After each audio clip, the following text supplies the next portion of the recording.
Hello, everybody, and welcome to this week's edition of the SteepleCast. I am Corey Stolzenbach with Jake Levy. Later, I'll be joined by Hunter Lee for my interview.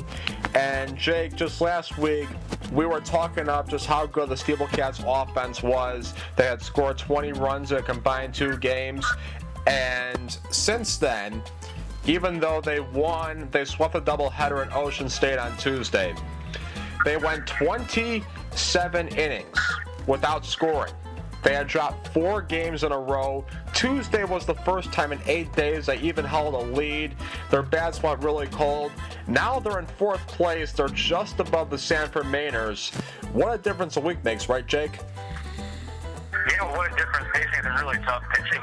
You got to remember, they faced Ken Dioff and Kevin Pimentel in those 3 games. 2 guys who are in 1 and 2 in the league in earned run average. Kevin Pimentel hasn't allowed an earned run yet this season. And Dioff is a perfect 4-0, and he leads the league in strikeouts. So they ran into some really good pitching, and it was just a bad time for them. There was some on injury-wise, and just trying to shake up the lineup, and they fell at a bad time. But that's baseball, Corey. You'll get some ups and you'll get some downs, and I think yesterday was a great start towards getting out of it with a couple of really big wins, getting those 2 runs in the first inning in Game 1, and that late surge in Game 2. They were down 3-0 and won that game 6-3 on the road, so they were able to pull that out and really come back and get something good out of that.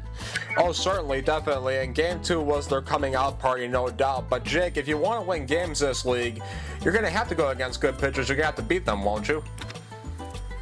Absolutely. And, this team has shown that they can beat some good pitching. They faced a couple of guys yesterday that were just as good as anybody else they've faced. But you got to remember, Corey, that baseball is a grind. And, there's going to be guys that don't have a great day every time out there. And so that midweek game against Kevin Pimentel was a 0-0 game going into the 9th inning. So it's not like the other team. It's not like the Pilgrims were putting up runs at a premium. It was really tough to score that day. And then that was an unfortunate event in that bottom of the 9th inning with a pop fly that found no man's land off the stolen base that allowed them to set up and score that run. So they weren't like they were getting slaughtered. And then the last couple of games, obviously, the wheels fell off a little bit. July 4th, things got ugly late, but it was a 1-0 game through 6 innings. So they just got into some situations they didn't want to be in. Defensively, they kind of had some lapses during the weekend. And sometimes when you're not hitting, it's tough to keep that focus defensively if you're so worried about what you're doing at the plate. And that might have been what carried over, but they've done a nice job of correcting it yesterday against a team that's been really good as of late and was right there neck and neck with Mystic in the Southern Division, and now they're getting ready to try to make it 3 in a row here tonight against those very Schooners. Yes, the Schooners believe they have the best record in the NECBL, and you said that now everybody's going to have a great game. It's not always going to happen, but I got to tell you, Jake, someone who's been doing very well recently, our guest this week, Hunter Lee. How about this? 7 of his last games, he's had a hit. He's got a 4-game hitting streak. How about the second game against Ocean State on Tuesday night? He was 2 for 4 with 2 RBIs. So, Jake, he's been hitting even when the others haven't. Yeah, well, I talked to Coach Armstrong about that last night, and that's why they moved Hunter into the 3-hole yesterday. He's been hitting the leadoff ball games, but there hasn't been anybody to bring him around and in. So they figured, let's hit him in the 3 spot, try to get someone on in front of him. They put a guy who's got a great eye in Logan Boyer in the leadoff spot, and then Parker Perez, who has just been Mr. Everything for this squad, in at the number 2 hole. And they were able to get on for Hunter, and he was able to drive him in. He had the game-tying and eventually game-winning RBIs in that game 2 yesterday. Had 3 hits overall. He really came into his own, and he's a guy who likes to hit in the leadoff spot early in the lineup, but he didn't shy away from the big moment there hitting in 3, and he really came through for this team. Absolutely, and Parker did very well against Ocean State on the mound, too. Oh, absolutely. Parker Perez was outstanding in game 2. It's tough to come in from center field like that and just come on and take the hill, but he went 4 1/3 innings. He knew the plan coming in, and he was ready. It's something he's done at Jacksonville all year long. He was a midweek starter and then an outfielder during the weekend, so he knows how to play both roles, and he came up big on both sides, both offensively and defensively, and pitching yesterday. And then in game 1, Dalton Westfall was his usual self, a bit erratic at times. He loaded the bases in the first inning, but worked out of it. And really, after that, he stranded just 3 more base runners the rest of the way. He settled down nicely, had those walks. Again, kind of an issue. He does lead the league in free passes after last night. But I've been really astounded by his ability to, time and time again, get himself into a jam and then almost immediately get himself out of it. He got some help from Grant Lamberton yesterday with a couple of really nice throws from left field, including one in the fourth inning that cut down the potential tying run and Nick Dawson at the plate to end that inning and get them out of it. But he pitched very well, and then the bullpen was good. Travis Latar able to get some work in. That 2-inning save was big. And Habershaw came in, and he really looks nice to close out the game. Habershaw, the last 3 outings he's had now have been scoreless in this last week, and he's starting to come into his own as a solid right-handed arm out of the pen. But despite being a little short-handed yesterday, they really found some magic, did Armstrong, as he was able to push the right buttons, and Jonah Bayless helped out, obviously, and so did Eric DeGree, in getting the right combination of guys with just 2 bench players and a doubleheader still somehow get a sweep of it. Yeah, Habershaw has been much better as of late, and you said about Dalton Westfall, he had 5 innings, 4 hits, he allowed a run, which was earned, 6 walks, 3 strikeouts. I'm right there with you. It's amazing that this kid, he walks more batters than he strikes out by a nice margin. And I've lost count of how many times I've seen him this summer, where he can load the bases and get in a jam and get out of it. It seems like, Jake, that when it comes time to put up or shut up, Dalton Westfall puts up in a huge way. Oh, yeah, that's just being clutch right there, making big pitches when you have to. Maybe also taking advantage of the aggression of some of these guys with those RBI opportunities. Sometimes when you see runners at second and third and 1 out, you're a little more aggressive if the bases are clear and you're just trying to work on base. And he's got that fork ball that drops off the table really nicely. He has the ability to confuse hitters who are sitting fastball. So, but he can get ahead in the count. He's really tough to solve. He's got really good stuff, obviously being 6'6", that ball kind of explodes out of his hand. So he needs to. He can rear back and really make a good pitch, and we see him do it pretty much every inning when he's out there. And you talked earlier about baseball being a grind, and I gotta agree with you right there. And speaking of a grind right now, the next day the SteepleCats have off is this coming Tuesday, July 14th. They had a doubleheader on Tuesday against Ocean State. They got one on Wednesday. They got a game. They're facing Mystic. On July 9th, they're going to make up against Laconia with the high school playoffs. They were supposed to open the season against Laconia in Laconia, but that got delayed because, as I said, Laconia's baseball field was hosting the high school playoffs. So, Jake, what does this team have to do, in your opinion, during this grind to make sure they don't go on another losing streak with all these games coming up? Keep playing baseball. I don't think there's one particular thing you can do to prevent losing games, but one thing that this coaching staff really preached during the 4-game losing streak was not to panic. You got to keep things consistent. You've got to keep doing everything like you've been doing. They got unlucky at times. You remember Michael Babb lining out with the bases loaded in the first inning of a 1-1 game against Sanford. What happens if that ball falls in? They score 3 runs that inning. They go on an offensive barrage in that game and beat the Mainers. You never know. So it's just one of those things that you got to keep playing your game, keep playing baseball. I think they like the lineup they went with yesterday. I haven't seen the lineup card for tonight yet. But I would imagine that they'll try to stick with that for now.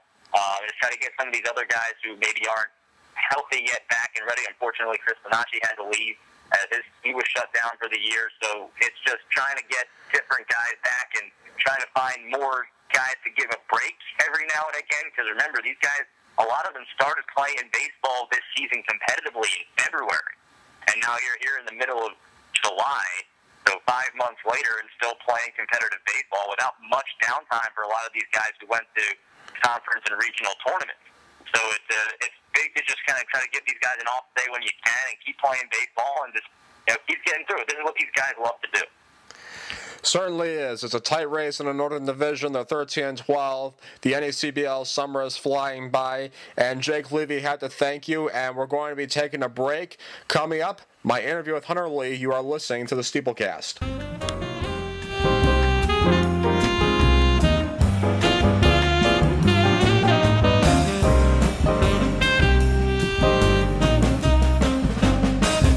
Welcome back, everyone, to the SteepleCast. I am Corey Stolzenbach with a special guest, Hunter Lee. Hunter has been doing very well recently. 7 of his last games have been with a hit. He's got a 4-game hitting streak going. And Hunter, the SteepleCast did sweep that doubleheader. Before that, not so good. They dropped 4 in a row. Regardless of how the team's doing, even though the main goal is to win games, you have to be happy with your individual performance. Yes, I am happy. happy. I'm also very happy we got those 2 wins yesterday, and luckily I've been able to swing a pretty consistent bat and try and keep the team in it. And our pitchers have done really well lately, and hopefully some more people can find some hits, and we can keep winning some more games. How much did the day off on Monday help you guys rebound and sweep the doubleheader? How much did that day off help?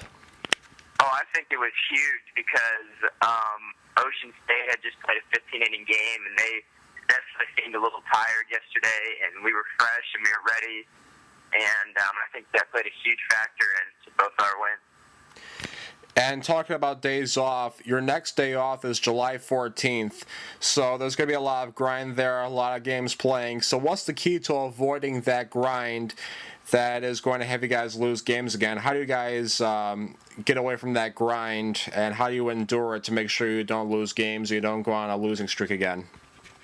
Well, I think the 2 wins heading into this long streak we have helped a lot with just motivation, and mentally it helps us a lot.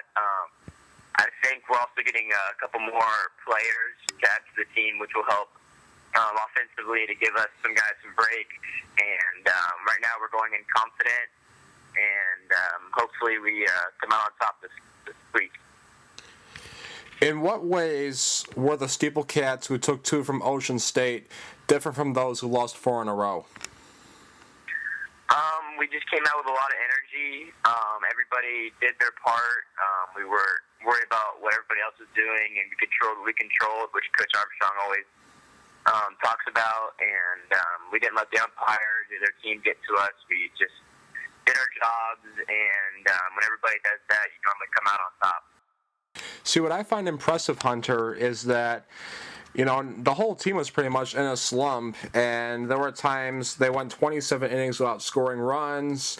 I think back-to-back games they had only 3 hits each, and yet you were doing well despite that losing streak. What was going on there? Look, I'm seeing the ball really well, and there's going to be times later this season where I'm not going to be, and my teammates are going to pick me up, and I'm just lucky to, find a few holes right now and a few gaps. And, but, I know my teammates got my back, and, hopefully we can carry this into the playoffs. Yes, it's a tight playoff race indeed. You guys are 13-12 right now, but the Sanford Mainers are right on your tail. Yes, it's a pretty close division. It's still anybody's game. There's still a lot of games left, and that's what Coach Armstrong has been telling us. It's not take. Even though we had the 4-game losing streak, you kind of had to put into perspective that there's a lot of games left, and it was still close. Last question before we go, and so I try to give fans the opportunity to ask SteepleCat players questions for the podcast. This is from the official SteepleCats Twitter page. What inspired you to use the Circle of Life as your walk-up music? And thank you to whoever was using the account that day for the team page to ask that question.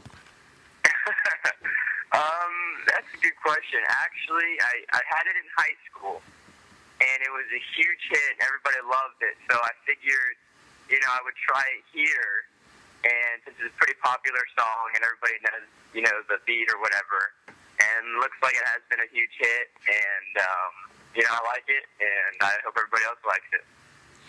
Well, Hunter Lee, thank you so very much for your time, and thank you to you, the listener, for another edition of the SteepleCast. For Jake Levy, I am Corey Stolzenbach. Until next time, have a good one, everybody.